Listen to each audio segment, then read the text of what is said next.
So while I've been obsessing over ukulele waltzes, the part of my mind that always wants to be different, always wants to kind of think against the grain, is what's sort of happening. I want to kind of do the opposite,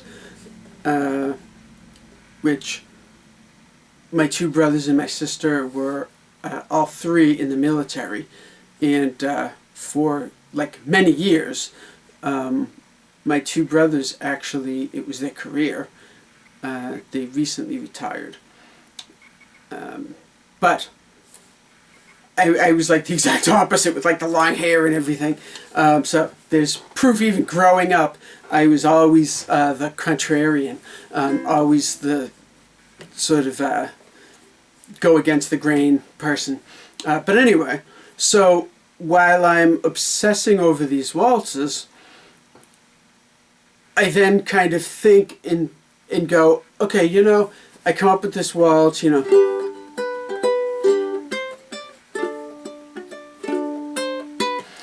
with the chords and the little melody thing happening in the 3/4 time, and then I think, well, how about something that's not in 3/4, that's in 4/4, and something with like no melody, just chords, but with an implied melody, meaning it's all just chords.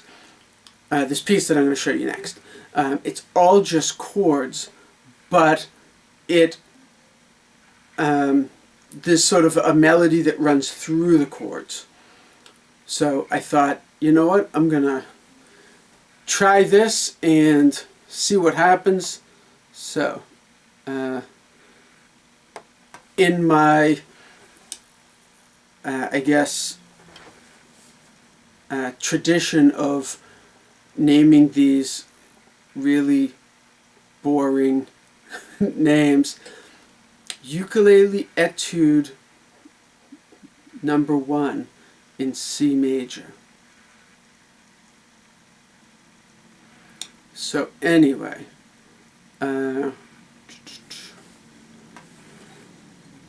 so it's C, G, F, there's a C here,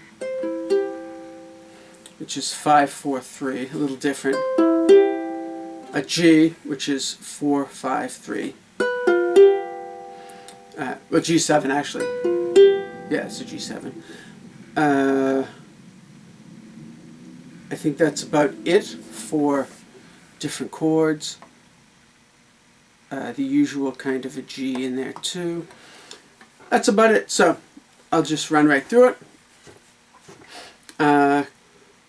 And the format is an A, A, B, B. Pretty simple. So, C.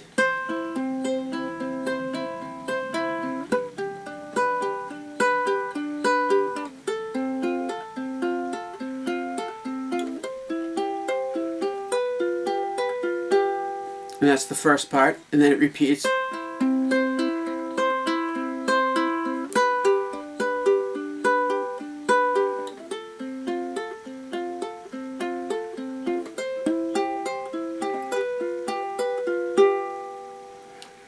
So that was the C there, that's 5/4/3, and then the G7.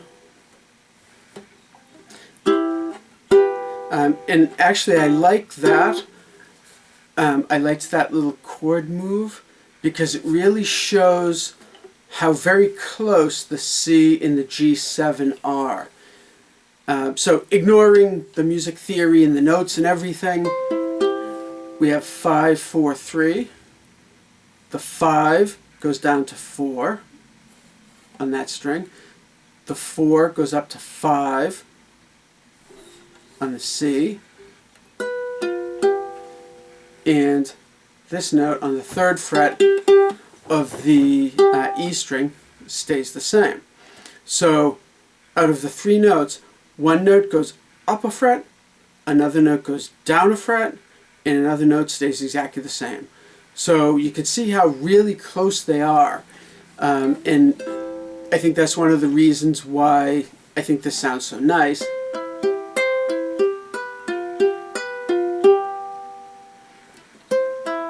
Okay, then the B section. Sorry, I had a blank. The B section, okay, is actually the same chords, okay, but now there's a little more melody movement within them.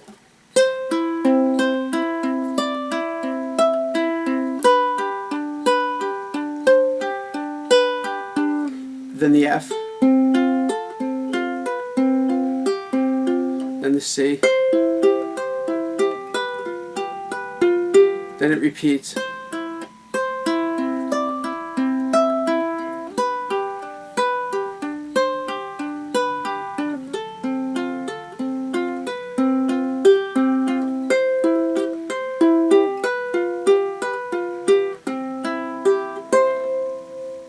I should have done a little slowdown at the end there.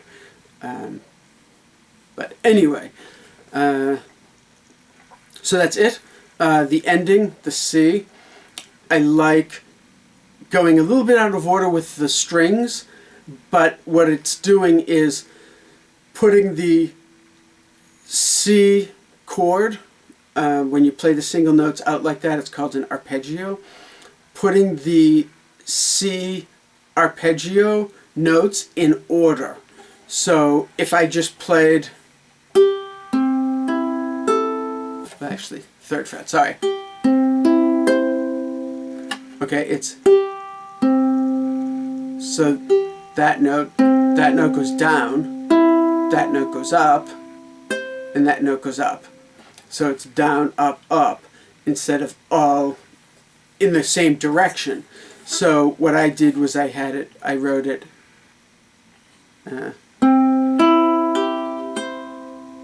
so that way the notes go do, do, do, do.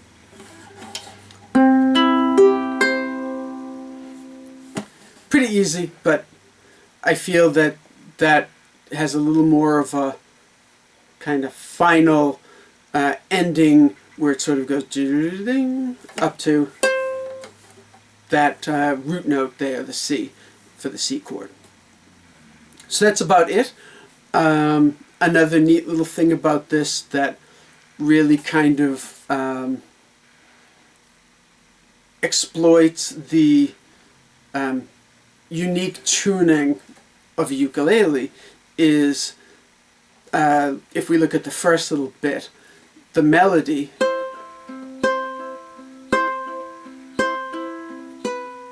okay, then it goes to that note for the G.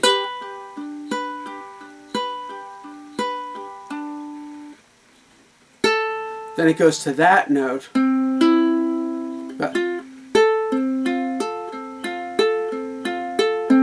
So the melody goes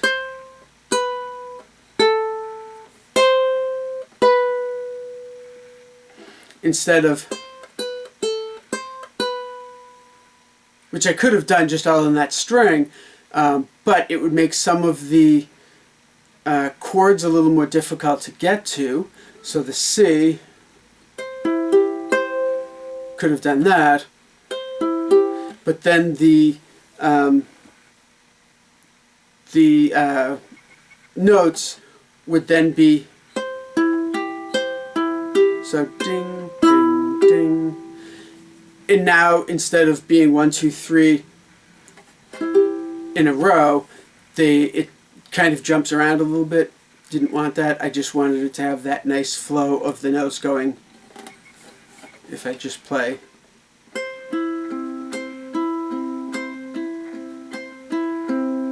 And then the G, same. And then the F, now it goes the other direction.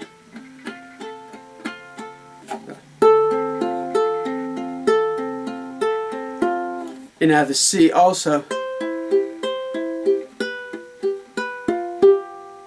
Instead of suddenly sort of skipping strings and things.